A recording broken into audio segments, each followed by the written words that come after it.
Boa noite, coleguinhas, futuros professores aí das redes municipais e estaduais aí, que acompanham a gente no canal.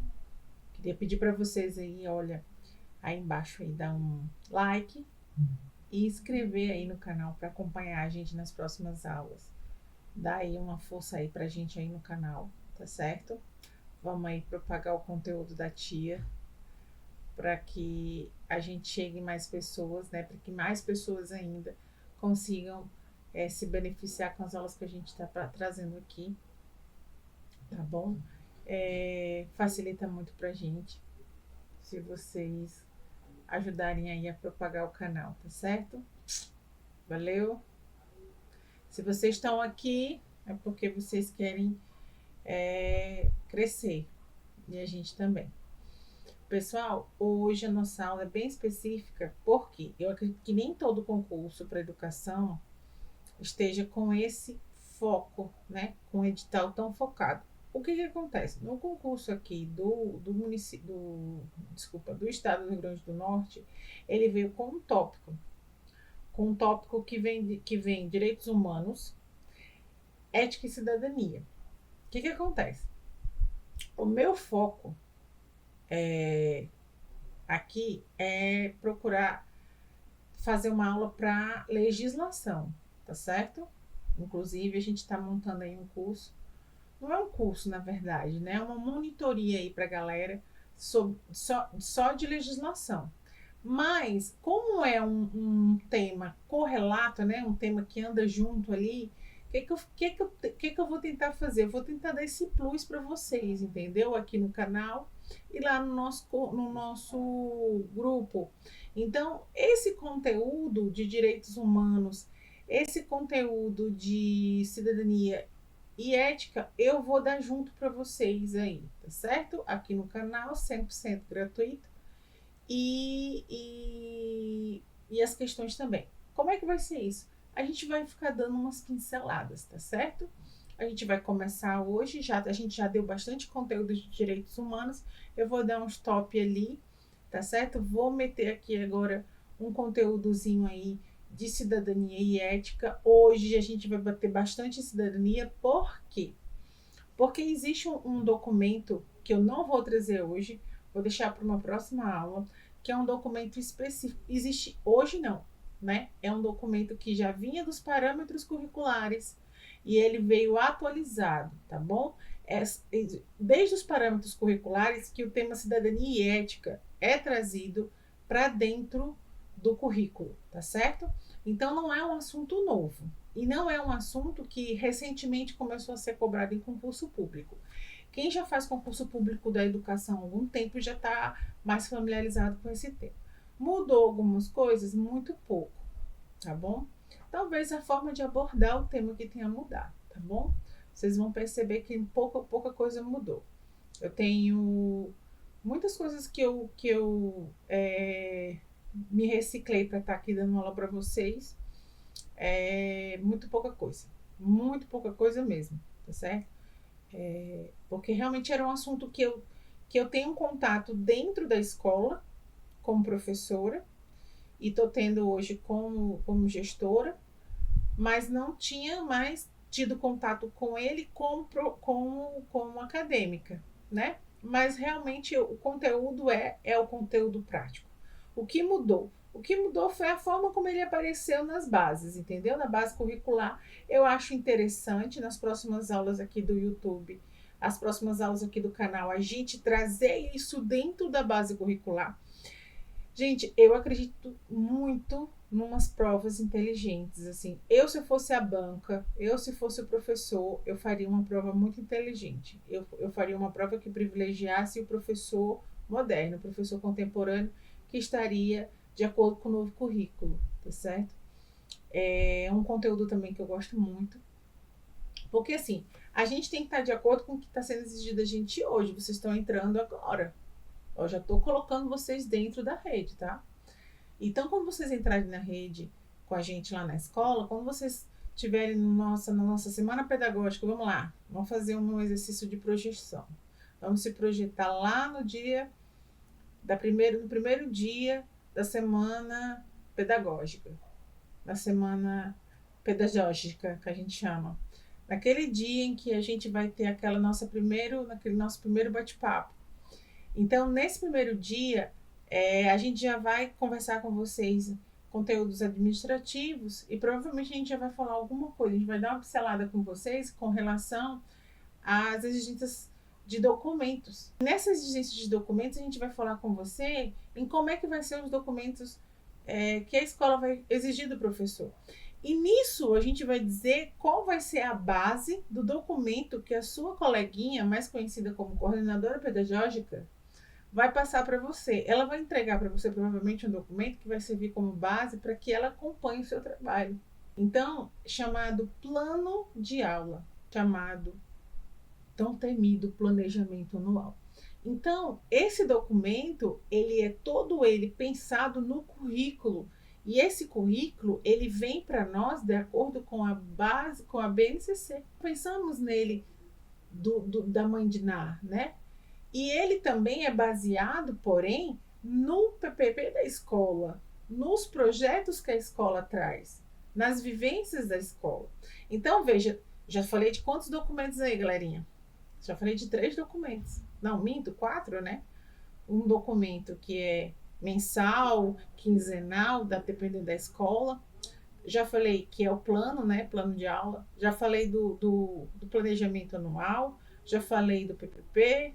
Já falei da BNCC. Veja que todos esses documentos andam junto. Eles estão entrelaçados. Então, todos esses documentos vão versar sobre cidadania, ética e direitos humanos. Então, logo quando vocês entrarem na escola, a gente vai falar sobre isso. Sabe por quê?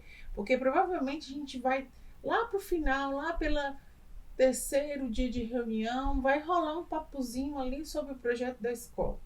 Vai rolar. Que realmente a gente vai trazer aqueles temas transversais, mas que conversam com o conteúdo das bases curriculares. E aí, nesses temas, a gente vai trazer mais abertamente como é que vai ser o tema da escola. Entendeu? Então, assim, veja que nada mudou em relação ao básico, mas como é que essa abordagem vai acontecer na escola, a gente vai ver que eu acredito muito que tenha dado cada dia mais, que cada dia mais melhorou, né? Ele tenha melhorado. Então, eu hoje me sinto muito mais à vontade para estar trazendo esses conteúdos, para observar esses conteúdos dentro da BNCC, do que eu me via dentro dos parâmetros curriculares, entendeu? Essa é a minha visão como professora, tá? Não estou falando aqui como gestor, estou falando aqui como professora. Eu gosto muito de como veio a base curricular, tá certo? E como é que a gente vai ver isso na prova? Gente, é um exercício aqui que eu estou fazendo com vocês de continuidade de prova. Então, as provas que a gente viu anteriormente, que a gente olhou aqui, que a gente estudou, eu acredito que as questões vão vir mais ou menos sobre isso. Mas aí eu preciso saber de vocês, tá certo? Aqui no canal, o que eu estou percebendo é que o pessoal está gostando muito das aulas. Eu percebo que as questões estão indo legal, mas eu percebo que quando o conteúdo é aula, o pessoal está consumindo legal, o pessoal está dando umas views legais. Então, assim, vai depender muito das views aqui, entendeu? E dos likes de vocês. Então, vamos aí, vamos interagir no canal, porque vai depender de vocês, pra gente saber o que vocês querem. Vocês querem que a gente dê aula, ou que a gente faça as questões, ou que a gente faça os dois conteúdos. Espero conseguir dar os 2 conteúdos até o final do concurso, desse concurso. Mas hoje eu vou dar só uma pincelada no conteúdo de ética e cidadania, tá bom? E vou ter que responder questão com vocês, porque foi o com que a professora se programou. Porque assim, o planejamento ele é flexível, mas ele também não é de borracha. Eu gosto sempre de deixar muito claro isso, porque assim, quando eu era professora e às vezes a escola bagunçava muito com o meu planejamento, eu disse, olha, é o seguinte, planejamento é flexível, mas ele não é de borracha. Então, assim, eu procuro o menos que eu puder bagunçar com o planejamento das professoras lá da escola. Porque, assim, eu já fui professora e não enlouquece a professora, não, porque elas tendem a enlouquecer sozinhas. Então, se você puder não facilitar o enlouquecimento delas, a gente coopera, né? Ainda mais agora, né, meu filho? Dezembro, relatório, fechamento de sistema, estamos tudo surtada, né? Eu me incluo no surtamento porque eu também tenho um sistema para fechar, viu? Vocês não estão sabendo, não? Eu também tenho sistema para fechar. Então, assim, planejamento meu aqui era fazer essas questões, tá certo? Então, segurem aí.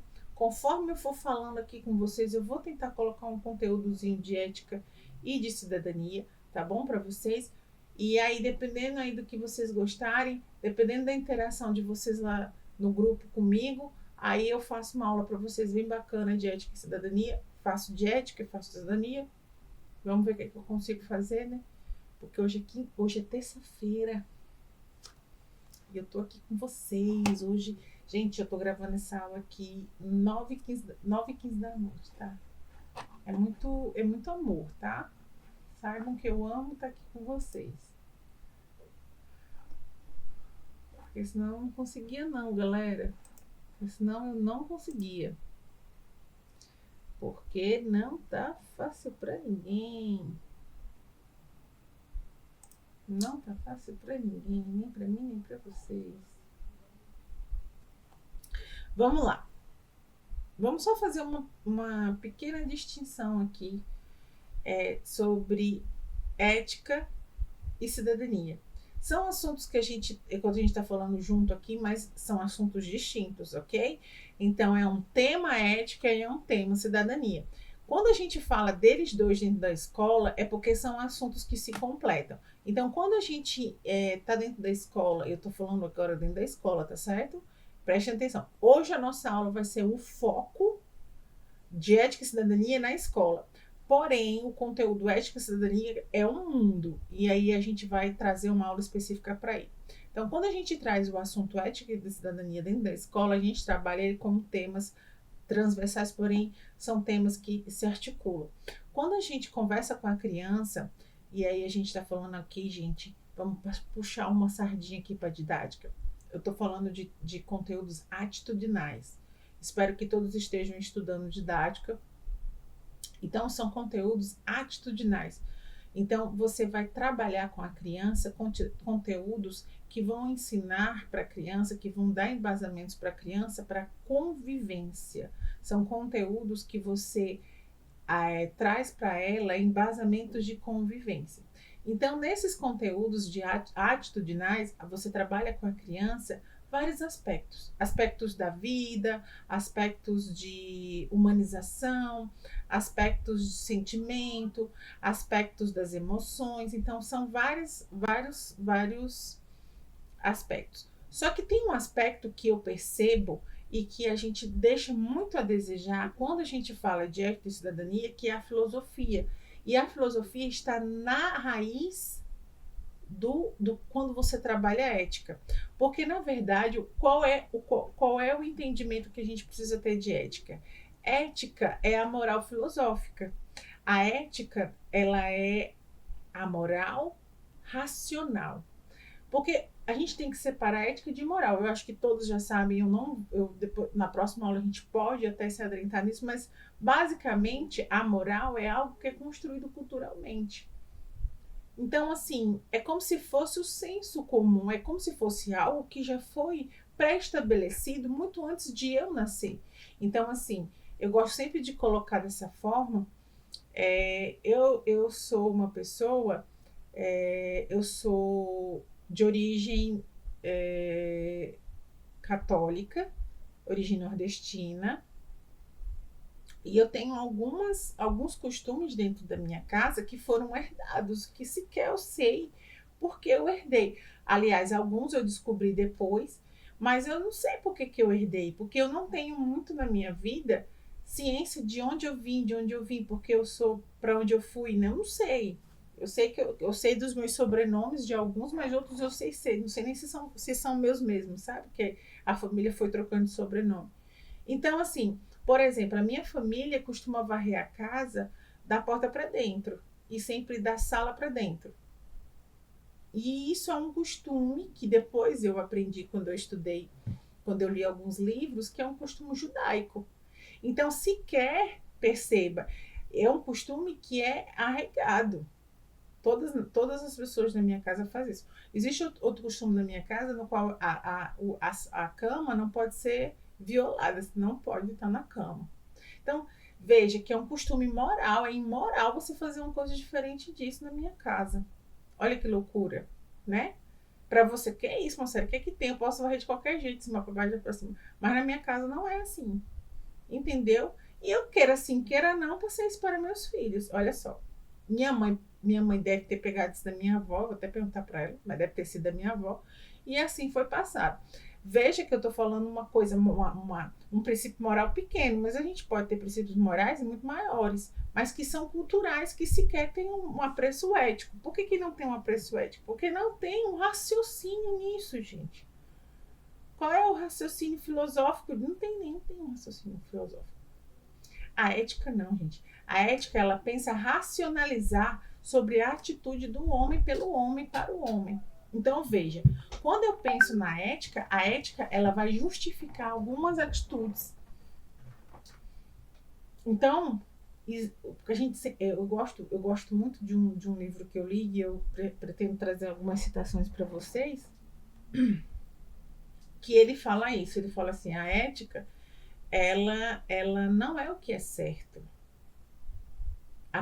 A moral não traz o que é certo, a ética sim. E o que é certo para todo mundo, independente de raça, de cor, de credo, de idade, de tudo. Então essa é a diferença. Então você zelar pela vida do outro é ético em qualquer lugar, em qualquer época. Então a ética, ela está acima da moral nesta proporção, tá certo?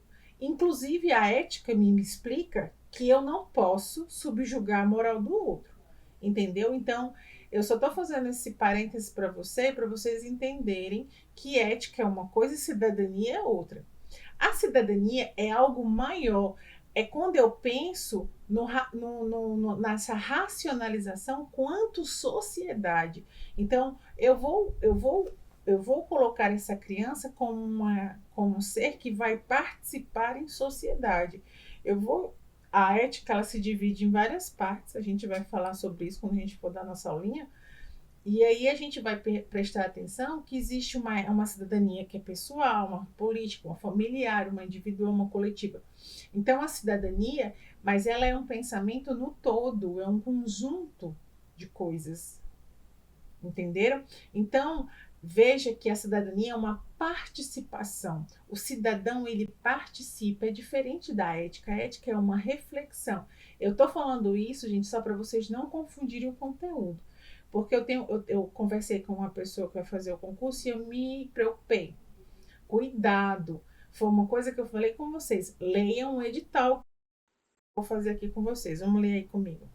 A cultura de paz nas escolas é um conceito fundamental para o desenvolvimento de ambientes educativos mais seguros. Então, toda vez que eu começar.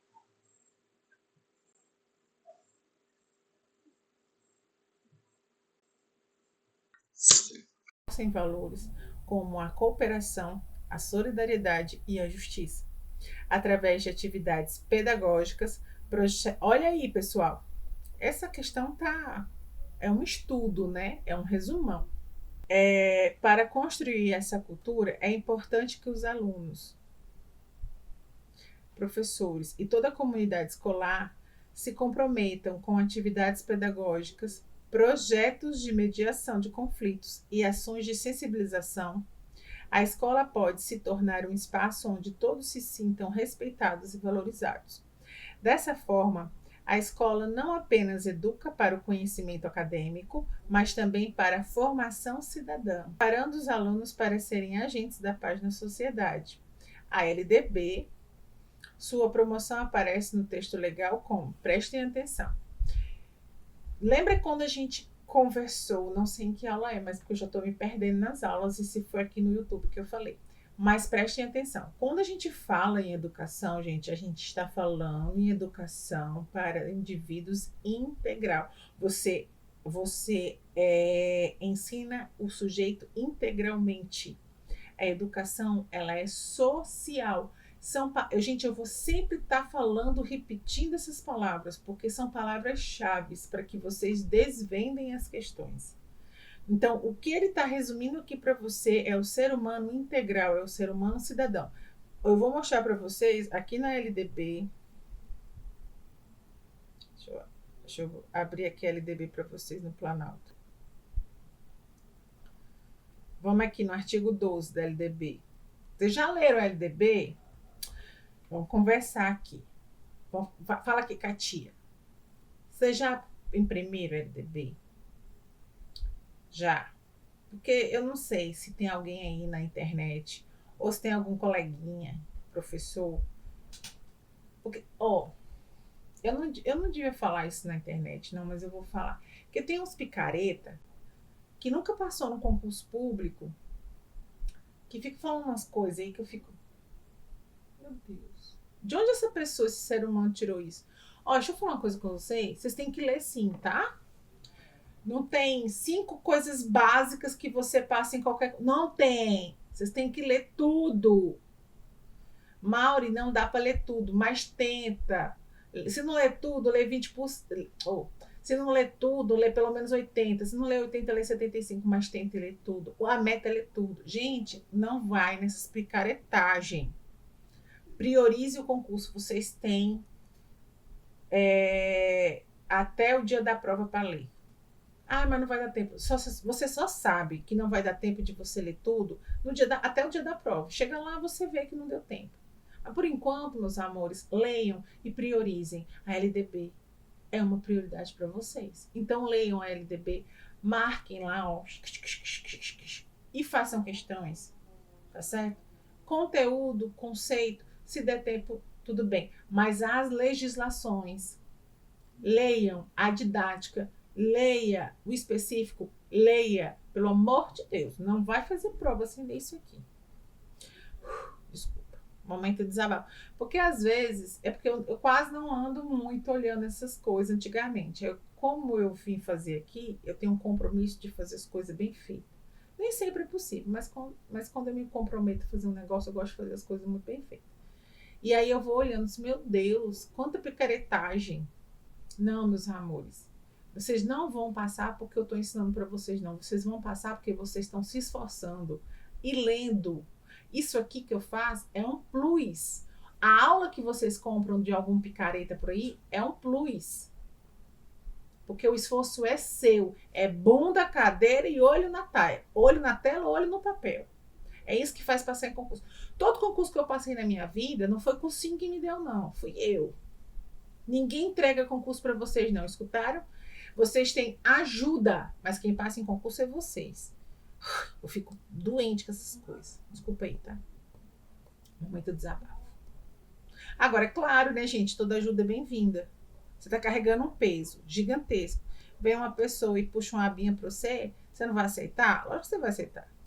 Você não é besta? Vamos lá. Artigo 12. E chama os coleguinhas também. Se você sabe que tá ajudando você, né? Você chama os coleguinhas para ajudar também. Vamos lá, pessoal. Vamos ler o artigo 12? Eu, você e eu? Vamos lá. Os estabelecimentos de ensino, respeitadas as normas comuns e o seu sistema de ensino, terão a incumbência de... Inciso 1. Ei, vocês já aprenderam que é artigo, inciso e parágrafo? Se não, anota aí. Artigo 12. Tá vendo aí? O número romano é inciso. Inciso 1. Elaborar e executar suas propostas pedagógicas. Administrar seu pessoal e seus recursos materiais e financeiros. Assegurar o cumprimento dos dias letivos e horas-aulas estabelecidas. Por isso que adianta brigar com a diretora, quando a diretora tem que pagar sábado letivo? Não adianta, não. A diretora só cumpre ordens da LDB. O diretor também não gosta de trabalhar no sábado, mas ela é obrigada. Velar pelo cumprimento do plano de trabalho de cada docente. Não posso fazer nada, gente. Tem que fazer. Prover meios para a recuperação dos alunos de menor rendimento. A gente tenta, né? Às vezes eles não colaboram, né? Articular-se com as famílias e a comunidade, criando processos de integração da sociedade com a escola. Também a gente tenta. Informar pai e mãe, conviventes ou não com seus filhos, e, se for o caso, os responsáveis legais sobre a frequência e rendimento dos alunos, bem como a execução da proposta pedagógica. Prefiro não comentar. Notificar ao Conselho Tutelar a relação dos alunos que apresentem quantidade de faltas acima de 30%. Prefiro não comentar. Não vou comentar, não me forcem. Promover medidas de conscientização, de prevenção e de combate a todos os tipos de violência, especialmente a intimidação sistemática, bullying no ambiente escolar. Ai, eu não estava sabendo. Diretor, colega, professor, coordenadora, meu amor, não saber não é desculpa. Cabe ao... Vamos ler lá em cima de novo. Incumbência, bebê, da escola. Instituir, na forma da lei de que trata o artigo, os conselhos escolares.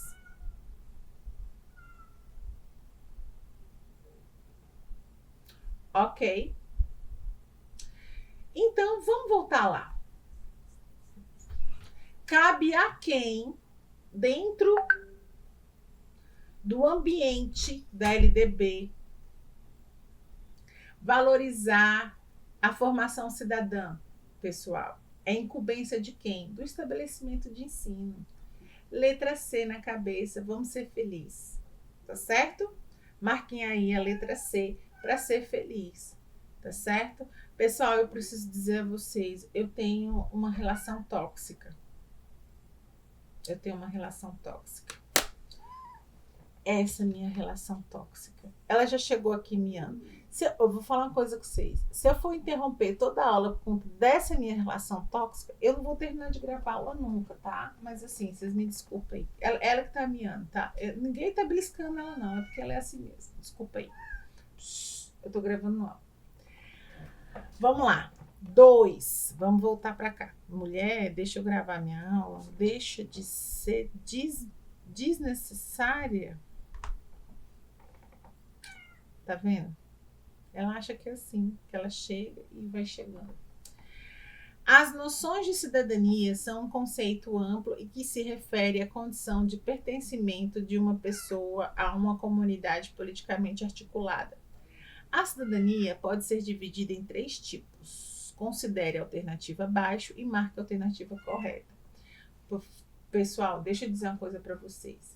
Isso aqui diz muito mais sobre a aula que a gente vai ter depois, tá certo? A alternativa aqui, olha o que ele está dizendo. As noções de cidadania são um conceito amplo que se refere às condições de pertencimento de uma pessoa a uma comunidade politicamente articulada. Sobre os três tipos de... sobre um desses tipos de cidadania. Um desses 3 tipos de cidadania é a política, tá? Que é o fundamento para você entender o pertencimento do indivíduo, entendeu? A cidadania, ela é dividida em civil, política e social, entendeu? Então, especificamente, ele se entendendo como pessoa, é a cidadania política. Eu vou deixar para especificar para você esses outros tipos de cidadania nas aulas futuras, tá certo? Porque eu tô percebendo que as aulas estão ficando muito longas quando é questão. Eu acho que eu vou deixar as aulas longas para as aulas e as questões de a gente ser mais rápida, tá certo? Mas assim, só para vocês entenderem, essa questão da cidadania política refere-se mais a isso, entendeu? A comunidade política, aos direitos políticos, né? A participação da vida pública, tá certo? Que é o que a questão aí está falando. É uma questão muito mais avançada. Eu acredito que não seja muito uma questão que vai cair para vocês. Vamos lá, número 3. A leitura do mundo é fundamental para que todos nós que vivemos em sociedade possamos exercitar nossa cidadania. Em relação à temática curricular, o sujeito e seu lugar no mundo, analise as afirmações a seguir. Para romper com a prática tradicional na sala de aula, não adianta apenas a vontade do professor. É preciso que haja concepções teórico-metodológicas capazes de permitir o reconhecimento do saber do outro, a capacidade de ler o mundo da vida e reconhecer a sua dinamicidade, superando o que está posto como verdade absoluta. E aí, pessoal, o que é que vocês acham? O que é que vocês acharam? Olha só como essa questão. Já dizendo a vocês, essa questão está totalmente correta, essa alternativa. Mas olha como ela é bem gostosa da gente analisar. Olha só a primeira parte. Para romper com a prática tradicional da sala de aula, não adianta só a vontade do professor. É preciso que haja concepções teórico-metodológicas capazes de permitir o reconhecimento do saber do outro, a capacidade de ler o mundo e reconhecer sua dinamicidade. Quer dizer, a gente não tem como conviver com uma didática de 10, 15 anos atrás, sabendo que o mundo se reciclou, o mundo mudou. Hoje a gente não vai ensinar uma criança que está sendo um mundo extremamente tecnológico sem tecnologia. Eu sempre gosto desse exemplo. Uma criança que nasceu num mundo extremamente tecnológico, que você quer que essa criança vá para a escola sem tecnologia, meu amor, não dá. Não dá. A capacidade de ler o mundo da vida. Gente, é um mundo que se põe, não é o mundo que eu quero. A gente tem uma concepção, às vezes, do mundo ideal. Não é o mundo ideal, é o mundo que a sua criança vive, que a sua comunidade está inserida. E reconhecer a sua dinamicidade, superando o que está posto como uma verdade absoluta. Ok? Eu acho essa alternativa maravilhosa. Vamos lá. 2. O espaço não pode ser estudado como neutro. Básico, né, gente? Nada em sociedade, a escola é uma grande sociedade, é neutro. Pois a noção de espaço que a criança desenvolve não é um processo natural e aleatório. Claro que não, né, gente? Essa alternativa está certa. A noção de espaço é construída socialmente e a criança vai ampliando e complexificando o seu espaço vivido concretamente. Então, olha só, a noção de espaço, a criança vai construindo com o tempo e vai ampliando de acordo com a vivência. Isso é cidadania. A criança ela vai construindo aquela visão de mundo que ela vai tendo dia a dia, com a sua cooperação, com a sua mediação. Do estudo da localidade emergem saberes históricos, geográficos, políticos, entre outros. De onde vem o pensamento crítico que a gente falou nas aulas anteriores? O pensamento crítico, gente, ele nasce exatamente do sair da ignorância. A partir do momento que eu conheço, que eu não ignoro, que eu conheço, eu penso criticamente. Então, quando a criança sabe de onde ela veio e como era, ela consegue pensar em como estar. A partir do momento que ela sabe como era, que ela observa como está, ela sabe para onde ela quer ir. E aonde ela pode ir, que é o melhor, né? Porque a criança, ela consegue sonhar, ela consegue projetar o futuro. A capacidade de interlocução, de saber ouvir, falar, observar, analisar e compreender, pode ser desenvolvida desde a educação infantil e torna-se assim um método de estudo de fazer a leitura do mundo. E aí, pessoal, todas as alternativas estão corretas, né? A letra E. Veja que é uma alternativa até, eu achei uma questão razoavelmente tranquila, né?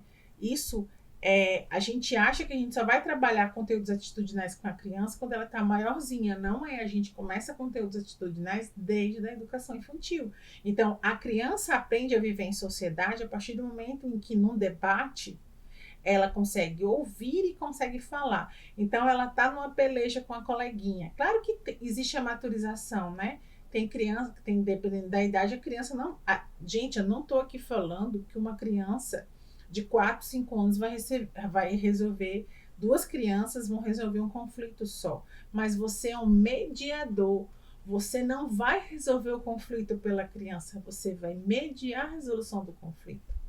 Sejam mediadores. Dê a oportunidade da criança mediar o conflito dela. Tá certo? Olha eu aqui, dando uma de pedagoga. Nem sou, né, pedagoga? Vamos lá, pessoal. Essa aqui é densa. Essa questão 4 eu coloquei porque eu sou teimosa. Eu acho que agora é aquela hora que vocês param o vídeo, eu passo para frente, né? Eu coloquei aqui, gente, quatro pensadores. Eu sei que 2 deles aqui vocês devem ter passado muitas vezes na faculdade, 2 nem tanto. Mas eu não vou me ater a isso, tá certo? Não vou me ater. A resposta dessa questão ela não é tão fácil, mas eu quero dizer a vocês, Moricélia, costuma aparecer esse tipo de questão na banca? Não, não costuma. Não costuma. Na FGV, não. Mas era bom a gente dar uma olhada nos teóricos, tá bom? Porque quando eu fui pesquisar, eu já vi umas 3, 4 questãozinhas desse jeito, tá certo? Vamos dar uma lida? Eu até fiz uma pesquisinha aqui, porque eu também não sou especialista nesses teóricos, mas eu fiz uma pesquisinha aqui para falar com vocês. A escola é considerada laboratório de democracia. Adorei essa questão. Priorizando os estudantes e suas inquietações. Local de experiências purificadas nas imperfeições da sociedade, onde se formam sujeitos capazes de influir positivamente no meio social, implementando novas estruturas democráticas e atuando na renovação constante dos costumes e não na sua simples preservação.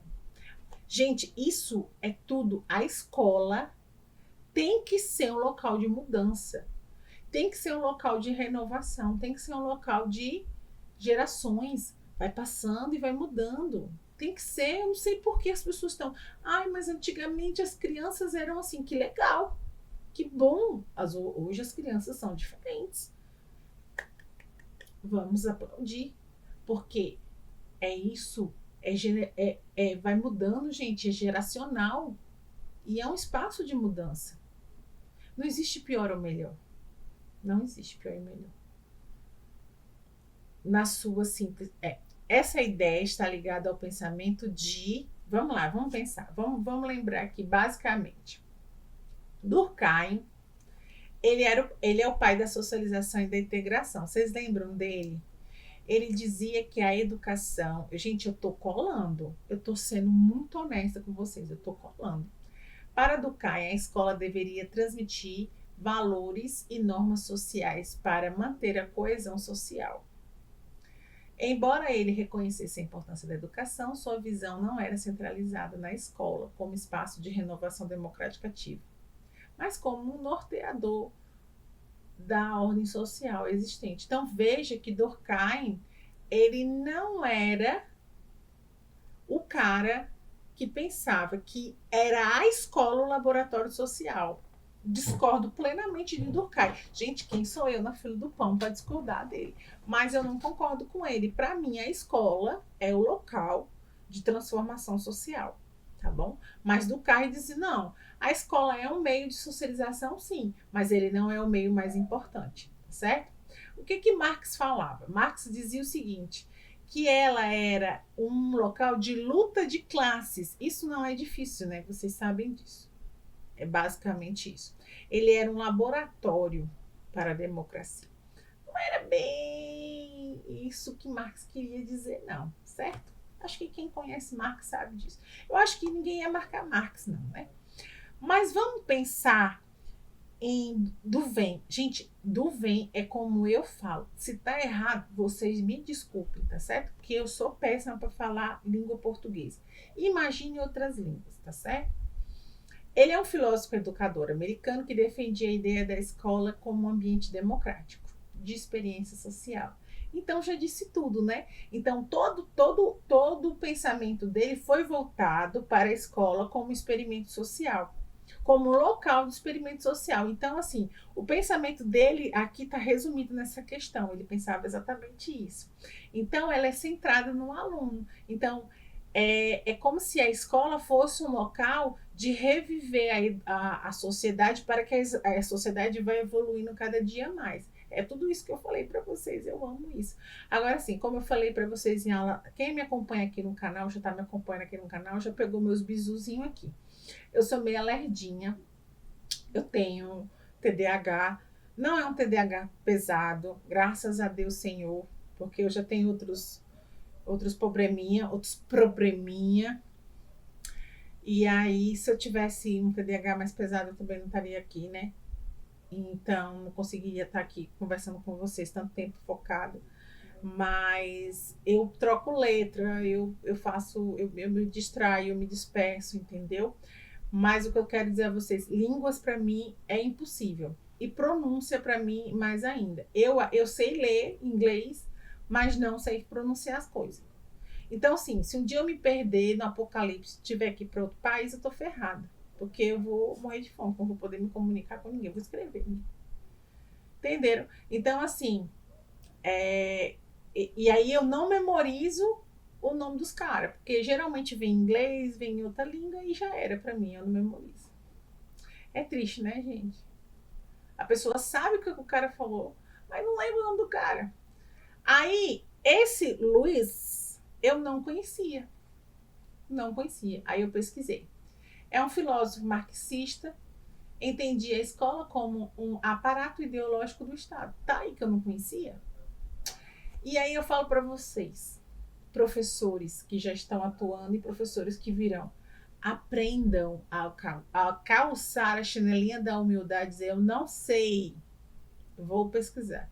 Exatamente o que eu fiz, eu olhei essa alternativa, eu não iria marcá-lo, porque quando eu vi o coleguinha, eu já marquei ele, né? Mas eu, como eu ia explicar para vocês, eu fui pesquisar sobre o cara, né? E ele é marxista. Né? Se eu soubesse, pelo menos, que ele era marxista, eu já não marcaria, né? Eu não teria nem a dúvida. Mas entenda, quando a gente não sabe, a gente fala para a pessoa que não sabe. Eu não sabia desse cara. E fui pesquisar, tá certo? Vamos lá. 5. No que diz respeito à violência, um dos aspectos mais ressaltados pelos profissionais de educação é a falta de preparo para atuar frente ao fenômeno. Ao serem questionados se sabem como enfrentar a violência em sua prática pedagógica, apontam a necessidade de formação para discutir a violência na escola. Acerca desse assunto, assinale a alternativa correta. Pessoal, se vocês me permitem uma parte, não era para eu estar falando sobre isso aqui, porque a gente está aqui para responder questão. Tá bom? Mas eu vou fazer uma parte para vocês. Eu vou dizer só uma coisa uma vez na vida. Como uma pessoa... Ninguém precisa saber da minha vida, mas eu quero dizer a vocês, eu cresci numa comunidade. Eu sou de São Paulo e não era um local tranquilo, não. Entendeu? Era um local... Morcélia, como assim não era um lugar tranquilo? Era um lugar que quando eu ia de manhã, minha mãe ia trabalhar e eu ia para casa da minha tia, eu passava por um corpo com 8 tiros na cabeça. Com qual frequência? Uma frequência razoável. Quando você tinha uns 7, 8 anos. Tá certo? Então, assim, violência fez parte da minha infância.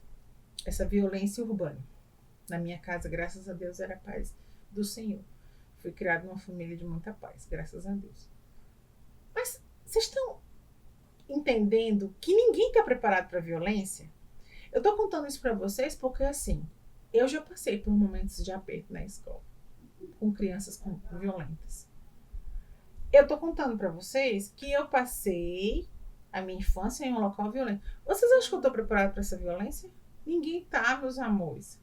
Na hora que você vê uma criança machucando outra, ou se machucando, ou tentando machucar você, você vai ficar apavorado, sim. E tá tudo bem. Eu acho que as pessoas estão querendo coisas que está para cima do super-humano, sabe? Eu estou aqui falando como professora e não como diretora. Eu sou uma pessoa, sou um ser humano que corre sangue, dá até para ver, né? Tão branca que a pessoa é. E eu vou dizer a você, eu já me vi em situações que eu não sabia o que eu fazia. E eu me sinto uma pessoa muito preparada para muitas coisas. Mas quando eu vejo uma criança se agredir fisicamente, ela se autoagredir ou tentar agredir outra criança, isso assusta. Não há preparo no mundo que não há para que você se assuste, tá bom? E eu tô falando isso que é para acalmar o coração de todos os colegas que estão por aí que vão ver esse vídeo agora. Nada prepara um professor para uma agressão do aluno. Nada prepara um professor para um aluno que olha para você e fala assim, eu vou te matar. Eu estou dizendo isso porque nada no mundo prepara um professor para receber uma agressão dessa.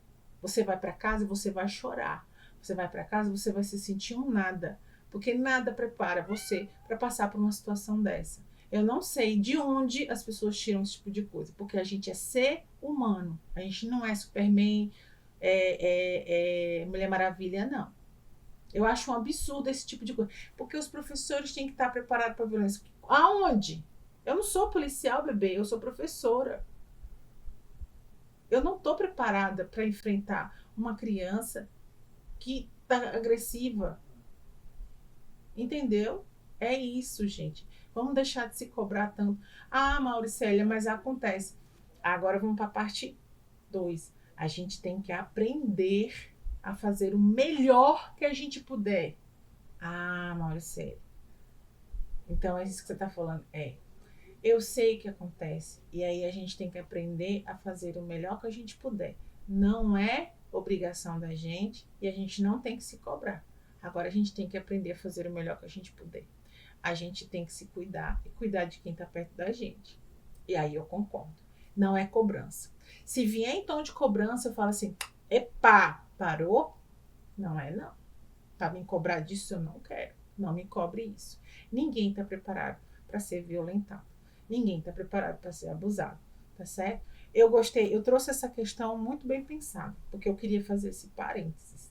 Porque, assim, a gente educa nossas crianças dentro da escola para um ambiente cidadão, para a ética, para a cidadania.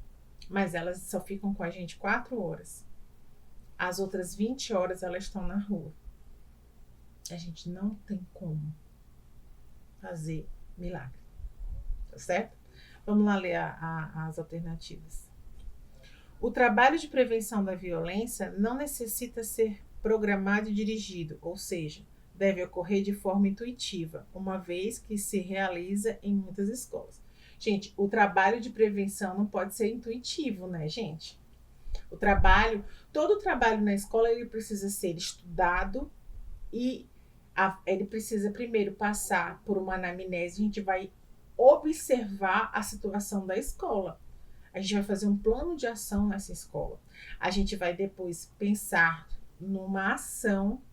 Depois a gente vai fazer avaliações periódicas nessa escola. Toda escola precisa passar por esse tipo de coisa. E não é intuitivo, não é da minha cabeça.